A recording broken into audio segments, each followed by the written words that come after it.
Teman-teman, subscriber setia channel spesial horor yang selalu Mimin bangga-banggakan. Kali ini, Mimin akan melanjutkan sebuah cerita horor dari akun Twitter @hanyademit yang berjudul Penjaga Makam. Buat kalian yang sudah penasaran, langsung saja selamat menyimak kalau kalian masih berani. Wawan akhirnya kembali ke ruang CCTV. Dia memastikan bahwa semua lampu yang awalnya mati kini sudah menyala kembali. Dia berjalan secara perlahan, menyalakan rokoknya yang dia simpan di saku bajunya, lalu menghisapnya secara perlahan dan menghembuskan asap rokok itu sehingga terlihat sebuah asap putih yang melayang terbang ke atas sana. Namun, baru saja dia menghisap beberapa kali rokok tersebut, secara tiba-tiba Wawan langsung membuangnya. Bahkan dia menginjaknya ketika dia mengetahui bahwa ruang CCTV yang dia tempati tiba-tiba berubah. Ruangan yang awalnya rapi itu tiba-tiba berantakan. Lampu yang seharusnya menyala terang kini mati kembali karena bola lampunya tiba-tiba jatuh ke lantai pada malam itu. Lalu, lemari yang menjadi tempat bagi para pegawai untuk menyimpan barang-barangnya di ruangan tersebut kini berpindah posisi dengan kondisi yang terbuka.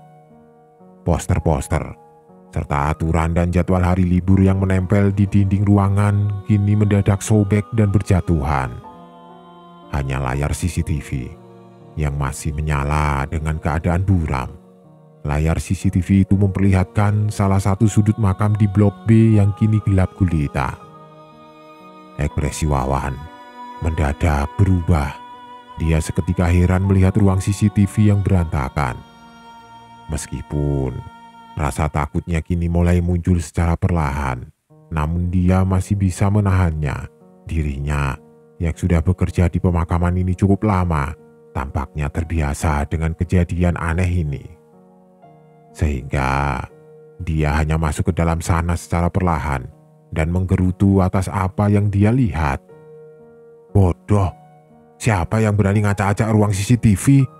Wawan langsung menyalakan senternya yang dia pegang. Dia seperti mencari tahu siapa yang kini berbuat macam-macam kepadanya. Wawan benar-benar tidak takut akan hal tersebut.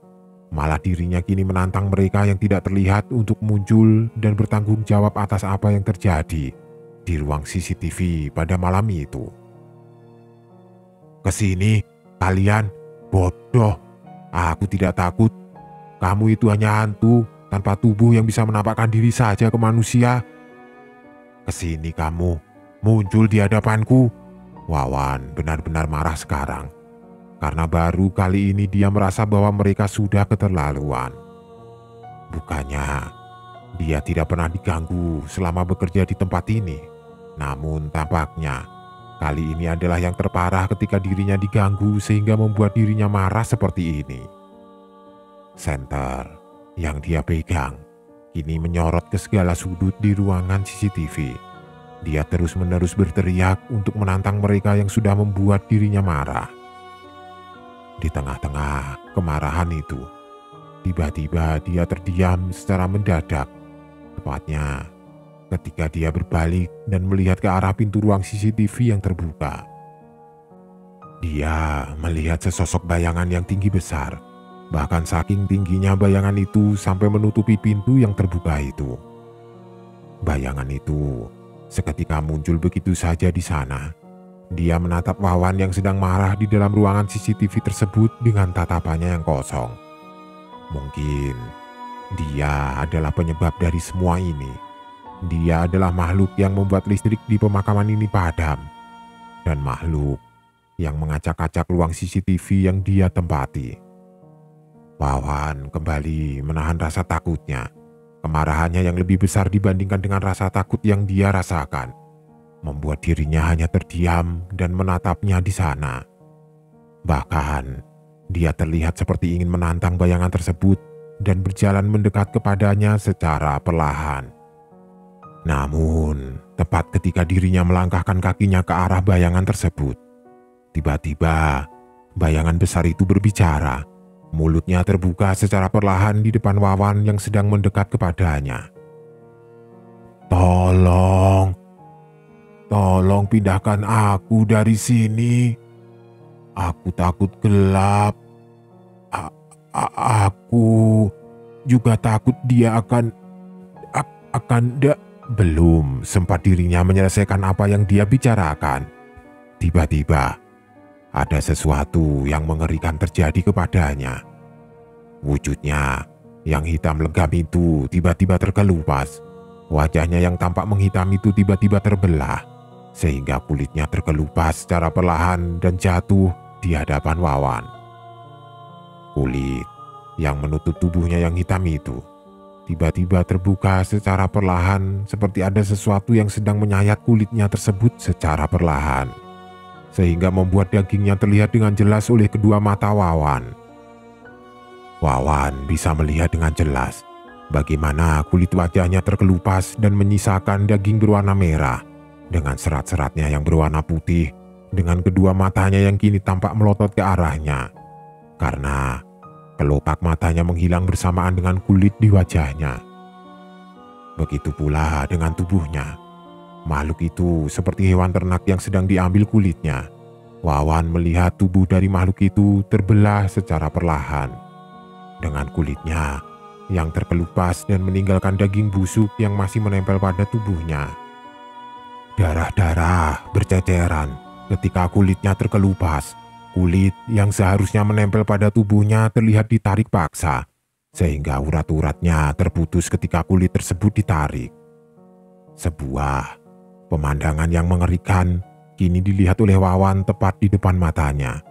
Potongan kulit-kulit itu berjatuhan layaknya kertas dengan warna merah darah yang bercampur dengan kulitnya yang hitam legam. Seketika, bau busuk menyeruak. Tepat ketika Wawan melihat pemandangan yang mengerikan itu tepat di hadapan matanya. Makhluk itu terus-menerus meminta tolong kepadanya. Dia takut dengan kegelapan, dia juga takut akan sesuatu yang membuatnya seperti ini. Wawan tidak tahu siapa dan di mana dia dimakamkan. Namun pemandangan yang dia lihat sekarang ini benar-benar mengerikan. Dia seperti sedang melihat manusia yang diambil kulitnya secara perlahan oleh sesuatu yang tidak terlihat. Keberanian yang awalnya dia tunjukkan kini mendadak pudar. Pintu yang merupakan jalan keluar satu-satunya kini tertutup oleh makhluk tersebut. Sehingga dia hanya bisa melihat pemandangan mengerikan itu tanpa bisa berbuat apa-apa. Makhluk-makhluk itu terus-menerus berbicara. Kulitnya secara perlahan-lahan terus terkelupas sehingga kini hanya meninggalkan daging tanpa kulit yang berdiri di depan Wawan pada malam itu. Tubuh Wawan kini membeku. Dia seperti tidak bisa berbuat apa-apa di kondisi seperti ini. Keberanian yang tadi dia perlihatkan benar-benar luntur sekarang. Apalagi tepat ketika tubuh dari makhluk itu terkelupas semua. Tiba-tiba dia secara perlahan merangsak masuk ke dalam ruangan itu. Tubuh yang kini berupa daging dan tulang tanpa kulit, dengan darah yang keluar di beberapa titik membuat Wawan semakin ketakutan. Wawan tiba-tiba mengangkat galon kosong yang ada di depannya, lalu melemparkannya ke arah makhluk tersebut yang kini berjalan ke arahnya. Dia benar-benar ketakutan sekarang. Tubuhnya kini basah akibat keringat dingin yang dia rasakan. Juga detak jantungnya berdetak kencang karena dia tidak menyangka bahwa akan muncul makhluk seperti ini di pemakaman tempat dia bekerja. Makhluk itu terus-menerus meminta tolong sambil melangkahkan kakinya kepada Wawan. Di satu sisi Wawan pun semakin ketakutan ketika dia melihat pemandangan yang menyeramkan tersebut. Tidak hilang akal, Wawan yang sudah melihat makhluk itu yang masuk ke ruang CCTV secara tiba-tiba langsung bangkit dan berlari menyusuri sudut ruangan. Adrenalinnya terpacu ketika dia sedang ketakutan. Dia melompat ke arah lemari dan naik ke atasnya lalu merangkak di sana. Makhluk itu hanya menatapnya. Ketika Wawan berlari untuk menghindarinya, dia terus merangkak hingga ke ujung lemari tersebut dan menjatuhkan dirinya ke arah pintu ruangan CCTV tersebut. Tubuhnya merasakan sakit yang luar biasa ketika dirinya terjatuh. Wajahnya merenyit kesakitan karena tubuhnya membentur lantai dengan sangat keras. Namun, dia kembali bangkit. Dia seperti tidak peduli dengan apa yang dia rasakan pada saat itu. Apa yang dia pikirkan pada saat ini bagaimana dirinya bisa keluar dari ruang CCTV itu dan mencari pertolongan kepada orang-orang yang ada di dalam mes. Tapi ketika dirinya keluar dari ruang CCTV tersebut, tiba-tiba, astaga, Wawan seketika menghentikan langkahnya. Dia yang awalnya ingin segera meminta pertolongan kepada orang-orang yang tinggal di mes kini tampaknya sirna. Bagaimana tidak, tepat di pintu mes, dia melihat sesosok kakek-kakek yang berdiri di sana dengan baju berwarna hitam gelap dengan rambutnya yang sudah memutih serta kulitnya yang sudah keriput. Kakek tersebut menatap tajam ke arah Wawan pada saat itu. Tatapannya sangatlah menyeramkan. Dia bisa melihat bagaimana kulit wajahnya yang membusuk dan sedikit mengelupas. Bahkan terlihat pula banyak sekali belatung-belatung yang hidup di dalam kulit dagingnya yang sudah membusuk itu. Baru pertama kali dia bertemu dengan sosok ini. Sosok yang menyeramkan untuk dia lihat dengan kedua matanya. Biasanya dia hanya bertemu makhluk yang sudah kita kenal seperti pocong, kuntilanak, dan para penghuni makam dengan tatapannya yang kosong, tanpa ekspresi ketika mereka menampakkan dirinya. Namun, kali ini berbeda. Dia bertemu dengan makhluk yang membuat keberaniannya semakin luntur seketika. Kakek-kakek itu, menurutnya, sangatlah menyeramkan untuk dia lihat. Dia nampak menakutkan dengan mulutnya yang menyeringai ke arah Wawan. Wawan tidak bisa berkutik sekarang.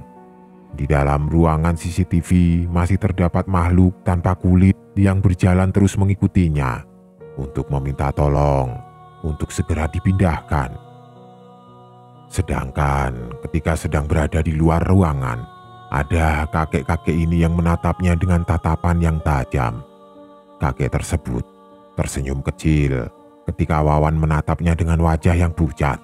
Bahkan dia menyeringai dengan sebuah taring kecil yang terlihat dari mulutnya pada saat itu. Tunggu, beberapa hari lagi, kalian yang hidup akan mati, dan yang mati akan sengsara. Temani aku di sini, di tempat aku dibuang selaku manusia. Aku sudah sengsara di tempat ini selama ratusan tahun. Sekarang banyak teman manusia yang diam di sini dan bisa disiksa sampai waktunya tiba. Tepat ketika dia berkata seperti itu, tiba-tiba kakek itu menggerakkan kepalanya ke kiri dan ke kanan secara perlahan. Awalnya dia hanya menggerakkan kepalanya dengan normal, namun lama-kelamaan kepala kakek itu semakin lama semakin miring hingga lehernya terlihat patah. Terdengar dengan jelas bagaimana tulang-tulangnya itu saling beradu satu sama lain. Bahkan dia mengangkat kedua tangannya dan memaksakan lehernya patah oleh kedua tangannya pada saat itu. Wawan semakin ketakutan melihat pemandangan itu. Bagaimana tidak, ini dia melihat leher yang patah, yang dimana kakek tersebut seperti sedang mencoba melepaskan kepalanya sendiri dari tubuhnya sendiri. Lehernya berdarah, kulitnya sobek bersamaan dengan tulang-tulangnya yang patah secara perlahan. Kakek tersebut hanya tersenyum ketika melakukan hal tersebut, seperti tidak merasakan sakit ketika kepalanya ini hampir terpisah dari tubuhnya. Seketika, bau busuk langsung menyengat. Karena tepat ketika lehernya kini nampak hampir putus, Wawan bisa melihat bagaimana isi di dalam lehernya yang busuk dan penuh belatung hingga berjatuhan ke tanah saking banyaknya. Kepala yang awalnya menempel pada tubuhnya tiba-tiba patah begitu saja. Kini kepalanya benar-benar terpisah dari tubuhnya. Namun dia masih bisa menyeringai ke arah Wawan. Kedua matanya terlihat masih menatap Wawan dengan tajam. Benar-benar pemandangan yang menyeramkan untuk dia lihat dengan kedua matanya sendiri. Apalagi tepat ketika dia sudah melepaskan kepalanya dari tubuhnya. Tiba-tiba salah satu tangan kirinya tiba-tiba mencabut tangan kanannya yang sedang memegang kepalanya. Dia menariknya dengan sekuat tenaga hingga terlepas dari tubuhnya sendiri. Bahkan tangan tersebut tiba-tiba mematahkan kakinya sendiri. Dia sengaja memutarnya sebanyak 180 derajat hingga ke belakang. Hingga Wawan bisa melihat bagaimana darahnya muncul dari arah pahanya. Ketika kakinya dia putar hingga akhirnya terputus. Wawan benar-benar tidak tahu siapa dia. Selama dia bekerja di tempat ini, dia tidak pernah sekalipun melihat sesuatu yang mengerikan seperti ini. Apalagi sesosok makhluk yang tiba-tiba mematahkan kepala, tangan, dan kedua kakinya tepat di depan matanya. Tubuhnya benar-benar kaku sekarang. Rasa takutnya memuncak, bahkan mulutnya pun sampai bergetar dan tidak bisa berteriak ketika melihat pemandangan tersebut. Pikirannya benar-benar kacau. Dia tidak bisa melakukan apapun dengan kondisi seperti ini. Tiba-tiba dia mendengar sebuah suara keras dari dalam ruangan CCTV. Tolong pindahkan aku. Aku tidak mau dengannya. Aku tidak mau jiwa ini disiksa terus. Tolong pindahkan aku dari sini. Makhluk besar tanpa kulit kembali berjalan ke arah Wawan yang membeku di antara ruangan CCTV dan mes yang ada di depannya. Seperti ada sesuatu yang membuat jantungnya berdetak lebih kencang dari sebelumnya. Seluruh tubuhnya mendadak bergetar dengan sangat hebat. Hal itu pula lah yang membuat tubuhnya seketika bisa bergerak lagi. Wawan benar-benar terpojok. Dia seperti dihadapkan oleh dua makhluk yang baru dia lihat selama bekerja di pemakaman ini. Dan ketika hal itu terjadi kepada dirinya, Wawan seketika berteriak. Dia langsung membalikkan tubuhnya ke arah pintu gerbang yang ada di bawah sana. Wawan yang ketakutan akhirnya berlari meninggalkan mes yang akan dituju. Wawan yang ketakutan berlari menembus kegelapan malam. Berlari di antara batu-batu nisan yang berjajar di antara blok A di sebelah kiri dan blok B di sebelah kanan. Senter yang awalnya dia bawa kini ditinggalkan begitu saja di dalam ruangan CCTV yang kini gelap gulita. Rasa takutnya terhadap makhluk yang ada di dalam sana membuatnya tidak mempedulikan pemakaman yang kembali gelap gulita ketika dia melewatinya. Hawa dingin yang mencekam kini dia rasakan. Sebuah perasaan dari sebuah ketakutan yang memuncak yang baru dia rasakan setelah bertahun-tahun dirinya kerja di pemakaman ini. Dia hanya bisa berlari sekarang. Tujuannya adalah gerbang depan dan kabur dari pemakaman ini secepat yang dia bisa. Meskipun tepat ketika dia sedang berlari, tiba-tiba Tolong.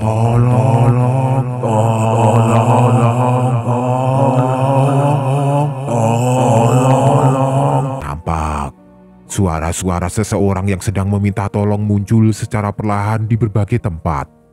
Suara itu semakin lama semakin banyak. Bahkan saking banyaknya, Wawan sampai menutup kupingnya karena dia merasa tidak tahan dengan suara yang tiba-tiba muncul dari telinganya pada saat itu. Suara itu muncul dari berbagai arah, tepatnya dari makam-makam yang berjejer rapi di sisi kiri dan kanan yang sedang dia lewati. Bukan hanya itu saja, bahkan Ketika Wawan berlari dan mencoba untuk menghiraukan suara-suara itu, tubuh Wawan tiba-tiba terjatuh ke tanah. Kepalanya membentur tanah sehingga pipinya terluka akibat membentur batu kerikil yang ada di dekatnya pada malam itu.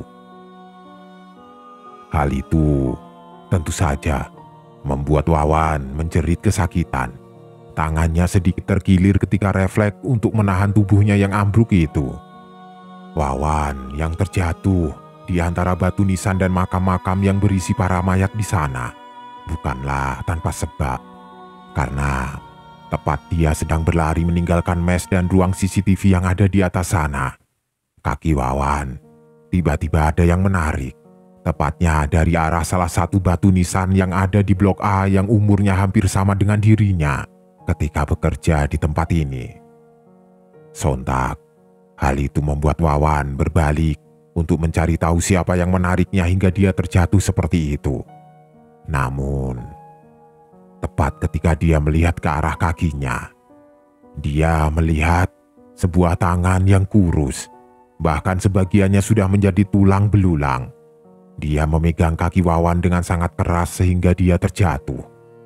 Tangan itu adalah sebuah tangan dari sesosok wanita dengan rambutnya yang sedikit agak panjang hingga sedikit terurai ke tanah. Wajahnya sudah tampak hancur, hanya sebagian daging yang terlihat masih menempel dari wajahnya. Sedangkan sisanya lagi sudah berupa tulang belulang dengan salah satu matanya yang terlihat terlepas dari wajahnya. Wanita itu memakai kain kafan yang sudah rusak yang menempel di sebagian tubuhnya. Namun, ada sesuatu hal yang aneh yang mengakibatkan wanita itu tidak bisa berdiri dan hanya bisa memegang kaki Wawan sehingga dia terjatuh di pemakaman itu. Dia hanya bisa merangkak dan menggerakkan tubuhnya dengan kedua tangannya yang sudah menjadi tulang belulang itu. Karena ketika Wawan melihat ke arah tubuhnya tampak tidak utuh, seperti sudah terbagi menjadi dua bagian sehingga pinggang dan kakinya menghilang begitu saja. Terlihat darah segar yang muncul secara tiba-tiba dari bawah tubuhnya. Darah itu keluar begitu saja sehingga membasahi batu nisan yang mungkin saja itu adalah batu nisan miliknya. "Tolong, aku sudah tidak kuat. Aku ikut pulang dan keluar dari tempat ini. Aku sudah tidak kuat." Wajah wanita itu tampak sedih. Dia menarik kaki Wawan dengan sangat kuat dan meminta tolong agar dirinya ikut kepadanya yang kini sedang berlari ke arah gerbang depan. Hal itu tentu saja tidak dijawab oleh Wawan. Rasa takutnya yang mendalam membuatnya hanya bisa mencoba untuk melepaskan tangan itu secara paksa dengan menendangnya dengan salah satu kakinya yang lain. "Lepaskan, lepaskan bodoh, aku tidak butuh kalian, lepaskan." Wawan panik. Dia menendang tangan itu dengan paksa. Butuh waktu lama agar tangan itu bisa terlepas, bahkan dia harus mengernyit kesakitan karena semakin lama tangan itu memegang kakinya, selama itu pula dia merasakan rasa sakit karena tangan itu memegangnya dengan sangat kuat. Butuh waktu beberapa menit hingga akhirnya dia bisa melepaskan tangan tersebut.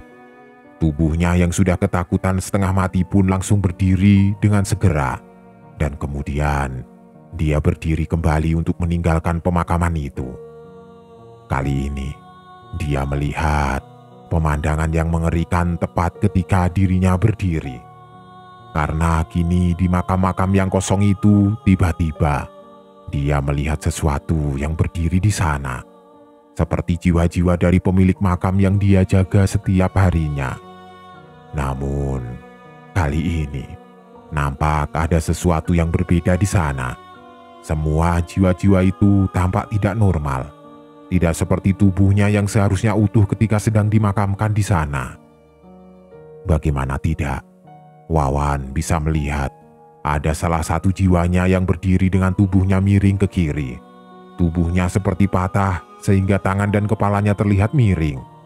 ketika menatapnya yang kini kembali berlari ke arah gerbang depan.